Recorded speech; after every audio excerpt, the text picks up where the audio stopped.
What happens when one of comedy's biggest legends walks into what should have been a friendly morning show interview, only to find himself under attack from a host with her own agenda? The tension was palpable from the moment Eddie Murphy stepped onto the View set. But nobody, and I mean nobody, could have predicted the explosive confrontation that was about to unfold between him and Joy Behar. This wasn't just your typical celebrity interview gone wrong. It was a masterclass in how quickly things can spiral out of control when respect goes out the window. Before we dive into this incredible story, make sure you hit that subscribe button and drop a comment below, because you'll want to discuss this one with fellow viewers.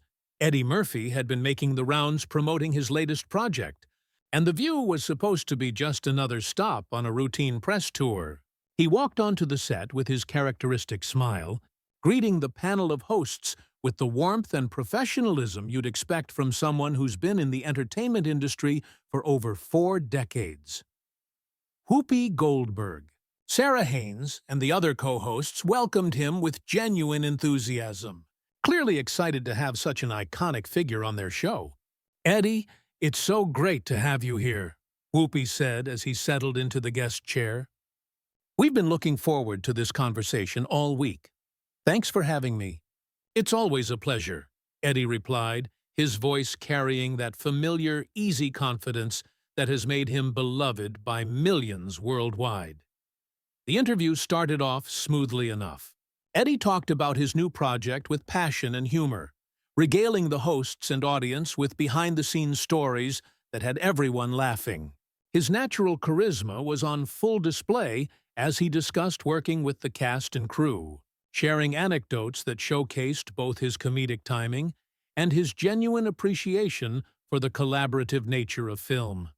"You know, after all these years in the business, I still get excited about new projects," Eddie said, his eyes lighting up. "There's something magical about bringing characters to life and hopefully making people laugh or think or feel something they didn't expect." Sarah Haynes nodded enthusiastically. "That passion really comes through in your work. You've managed to stay relevant across so many generations."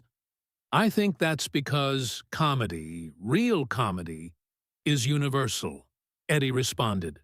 "People need to laugh, especially in times like these.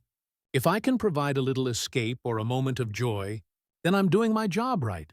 But then Joy Behar, who had been unusually quiet during the opening portion of the interview, suddenly leaned forward with an expression that suggested she had been waiting for her moment to pounce. "Speaking of comedy," Joy interrupted, her tone shifting noticeably from the warm atmosphere that had been established. "Don't you think some of your earlier material might be considered problematic by today's standards?" The change in energy was immediate and unmistakable. Eddie's smile faltered slightly as he processed the unexpected turn the conversation had taken. The other hosts exchanged glances, clearly sensing that Joy was steering the interview into dangerous territory. "I'm sorry. What do you mean exactly?" Eddie asked, maintaining his composure, but clearly caught off guard by the aggressive shift in tone. Joy pressed on, seeming to relish the uncomfortable moment she had created. "Well, there are jokes in your old stand-up routines that some people might find offensive. Don't you think you owe your fans an apology for that kind of content?" "Joy," Whoopi interjected gently, trying to redirect the conversation back to safer ground. "Maybe we should focus on Eddie's current work." But Joy wasn't backing down. If anything, Whoopi's attempted intervention seemed to embolden her further. "No, I think this is important to address," Joy said. "In this climate of accountability, shouldn't public figures take responsibility for their past mistakes?" Eddie straightened in his chair, his expression hardening as he realized this wasn't going to be the friendly promotional interview he had signed up for. "Mistakes? Hold on a minute, Joy. Let's be very clear about something," he said. "I've been doing comedy for over 40 years, and I've always pushed boundaries. That's what comedians do. But at whose expense?" Joy shot back, her voice rising slightly. "Some of those boundaries you pushed hurt people." Comedy has always been about examining society, its flaws and contradictions, Eddie replied, his voice steady but edged with irritation. If we start censoring art retroactively based on evolving social standards, where does that end? Joy leaned back with a satisfied smirk, clearly feeling she had Eddie on the defensive.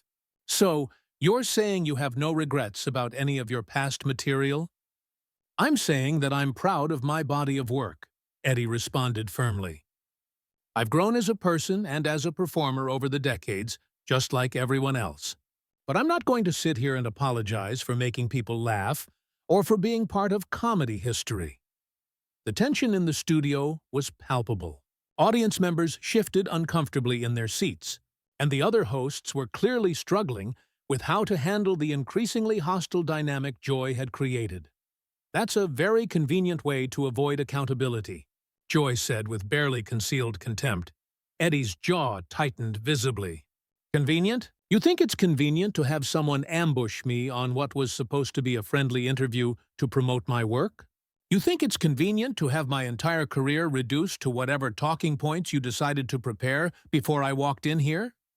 I'm just asking the questions that need to be asked, Joy replied defensively, though her tone suggested she was enjoying the confrontation far more than someone genuinely interested in accountability would. No, you're not asking questions, Eddie said, his voice rising for the first time. You're making accusations and demanding apologies for comedy that was created in a different era. Do you apply this same standard to every comedian who's ever pushed boundaries, or just the one sitting in front of you right now? The other hosts were now visibly uncomfortable, with Sarah Haynes attempting to jump in with a peacemaking comment, but Eddie wasn't finished. Let me ask you something, Joy, he continued, turning to face her directly. Have you ever said anything in your career that someone might find offensive? Have you ever made a joke that might not age well? Because if we're going to play this game of retroactive judgment, I think it should apply to everyone, don't you?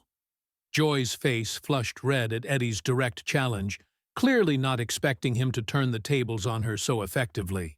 The smugness that had been radiating from her just moments before was rapidly being replaced by defensive anger. That's completely different, Joy stammered, obviously flustered by having her own standards applied to herself. I've never made the kind of material that you have. Really? Eddie replied, raising an eyebrow with a skeptical expression that made it clear he wasn't buying her deflection for a second. So, you've never made a joke about anyone's appearance, their background, their beliefs? You've never said anything that might hurt someone's feelings or make them uncomfortable.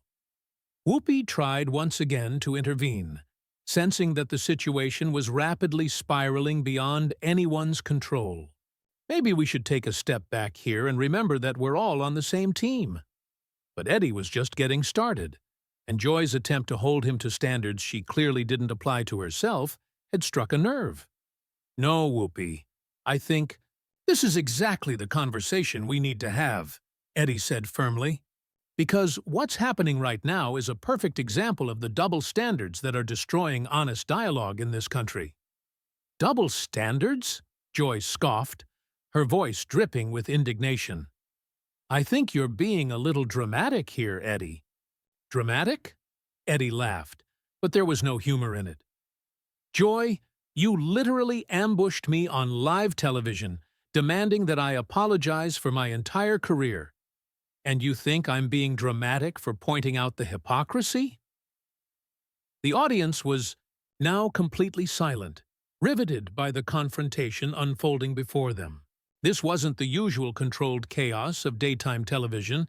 This was raw, unfiltered conflict between two strong personalities with completely different worldviews. I wasn't ambushing you, Joy protested, though her defensive tone suggested she knew exactly what she'd been doing. I was asking legitimate questions about accountability and entertainment. Legitimate questions? Eddie's voice was rising again, his famous composure finally beginning to crack under the pressure of Joy's relentless attacks. You came into this interview with a predetermined agenda to make me look bad, and now you're trying to gaslight me into thinking this is some kind of journalistic pursuit of truth. Sarah Haynes made another attempt to restore some semblance of civility. I think what we're all trying to get at here is how artists can grow and evolve while still honoring their past work. Thank you, Sarah, Eddie said, briefly softening, his tone toward the one host who seemed genuinely interested in a productive conversation. That's exactly what real growth looks like. It's not about erasing the past or pretending it never happened. It's about learning from experience and continuing to create from a place of authenticity. But Joy wasn't ready to let go of her attack. Authenticity doesn't excuse harm, Eddie. Words have consequences, and public figures need to acknowledge when their words have caused pain. And there it is, Eddie said, his voice now filled with frustration and disappointment. The assumption that comedy, by its very nature, is supposed to cause harm. Do you even understand what comedy actually is, Joy? Do you understand its purpose in society? I understand that comedy can be used to marginalize people and reinforce harmful stereotypes, Joy shot back, clearly feeling like she was on solid ground with her talking points. Comedy can also be used to challenge power structures, to speak truth to authority, and to help people process difficult realities through laughter, Eddie countered. But I guess that doesn't fit your narrative, does it? The other hosts were now looking increasingly desperate to find a way out of the hostile spiral the interview had become. Whoopi, who had remained relatively quiet during the escalating conflict, finally decided to take a more direct approach. "Listen, both of you," Whoopi said firmly, using the authoritative tone that had made her successful as a moderator for years. "We're all adults here, and we can disagree without tearing each other apart." "Whoop's right," Sarah added quickly. "There's room for different perspectives on these issues." But Joy seemed determined to have the last word, unable to resist one final jab at Eddie. "I just think that when you have a platform as big as yours, you have a responsibility to use it thoughtfully." That comment proved to be the final straw for Eddie, who had clearly reached his breaking point with Joy's sanctimonious lecturing. A responsibility to who, Joy? To whatever committee decides what's acceptable this week? Or to the millions of fans who have supported my work for 4 decades? "To society," Joy replied pompously, apparently oblivious to how condescending she sounded. "Society?" Eddie's voice was now filled with incredulous anger. "You think you speak for society? You think your personal opinion about what's appropriate somehow represents the views of hundreds of millions of people?" "I think I speak for people who believe in basic human decency," Joy said, doubling down on her self-righteous position. "Basic human decency," Eddie repeated, his voice getting louder with each word. "Is it basic human decency to ambush a guest on your show? Is it basic human decency to attack someone's life's work without any context or nuance? Is it basic human decency to demand apologies for art that was created decades ago under completely different cultural circumstances?" Joy's face was now bright red, and her voice was shaking with anger as she realized her attempt to put Eddie in his place had completely backfired. "I don't have to sit here and be lectured by someone who built their career on offensive material. And I don't have to sit here and be attacked by someone who clearly invited me on this show under false pretenses," Eddie fired back immediately. "Did you think I was just going to sit quietly while you tried to tear down everything I've worked for? Did you think I was going to smile and nod while you reduced my entire career to your personal grievances?" The tension in the studio had reached a breaking point. The other hosts looked increasingly panicked about how to salvage what had become a complete disaster. The audience sat in stunned silence, witnessing a level of conflict unprecedented in the usually controlled environment of daytime television. "This is exactly the kind of aggressive behavior I was talking about," Joy said, desperately trying to regain some moral high ground. "Aggressive behavior?" Eddie laughed bitterly. "Joy, you've spent the last 10 minutes attacking me, my work, and my character, and you want to call me aggressive for defending myself? This is unbelievable." Whoopi made one final attempt to restore order to the chaos. "Okay, I think we all need to take a breath here and remember that we're having a conversation about important issues." But Eddie was no longer interested in diplomatic solutions to what had clearly become a personal attack disguised as social commentary. The gloves were off, and Joy Behar was about to discover she had picked the wrong person to humiliate on live television. Eddie stood up from his chair, his movements deliberate and controlled, but his eyes blazing with an intensity that made everyone in the studio freeze. The atmosphere had shifted from uncomfortable tension to genuine alarm as one of Hollywood's most respected figures reached his limit. "You know what, Joy?" Eddie said, his voice now dangerously quiet. The kind of quiet that felt far more menacing than shouting. "I've been in this business for over 40 years, and I've dealt with critics, haters, and people who wanted to tear me down. But I have never, and I mean never, encountered someone with the sheer audacity to invite me onto their show just to ambush me with this kind of self-righteous garbage." Joy shifted uncomfortably in her seat, finally realizing she might have pushed too far. "Eddie, I think you're overreacting to some simple questions." "Simple questions?" Eddie's voice exploded with fury, causing several people in the studio to jump. "Simple questions? You call attacking my entire life's work simple questions? You call demanding that I apologize for making people laugh simple questions? Lady, you wouldn't know a simple question if it walked up and introduced itself to you personally." The producers were now frantically gesturing from behind the cameras, desperate to cut to commercial, but the confrontation was unfolding too fast for anyone to intervene. "I was trying to have a meaningful conversation about accountability," Joy said weakly, her earlier bravado gone in the face of Eddie's fury. "Meaningful conversation?" Eddie laughed, but it was a harsh, bitter sound devoid of warmth. "Joy, you wouldn't recognize a meaningful conversation if it came with subtitles and a user manual. What you were trying to do was score cheap political points by attacking someone you thought would just sit there and take it." Whoopi was now standing too, clearly recognizing that the situation had spiraled beyond anything manageable. "Eddie, maybe we should all just calm down for a minute." "No, Whoopi," Eddie said, turning to her while still radiating fury. "I'm not calming down. I'm tired of calming down. I'm tired of pretending this kind of behavior is acceptable.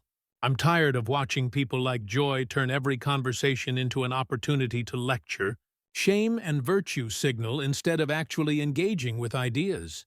He turned back to Joy, who was now looking genuinely frightened by the intensity of his response. "You want to talk about harm, Joy? Let's talk about the harm you've caused with this little stunt of yours. You've taken what should have been a positive conversation about creativity and art and turned it into a toxic attack session. You've shown millions of viewers that genuine dialogue is impossible when one person comes in with a predetermined agenda to destroy the other."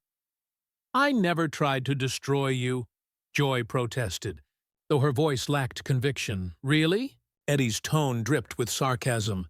"So what would you call what just happened here? What would you call spending 15 minutes attacking my character, my work, and my integrity? What would you call demanding apologies for comedy that brought joy to millions of people? If that's not an attempted destruction, then I'd love to know what your definition of a friendly conversation looks like." Sarah Haynes made one last desperate attempt to salvage something from the wreckage. "I think there might be some miscommunication happening here." "No miscommunication, Sarah," Eddie said, his tone softening slightly toward her. but staying razor-sharp as he looked back at Joy. This was a deliberate and calculated attack. Joy knew exactly what she was doing when she prepared those questions. She knew exactly what kind of reaction she was hoping to provoke. Her only miscalculation was thinking I'd just sit here and let her get away with it. "I think you're being paranoid."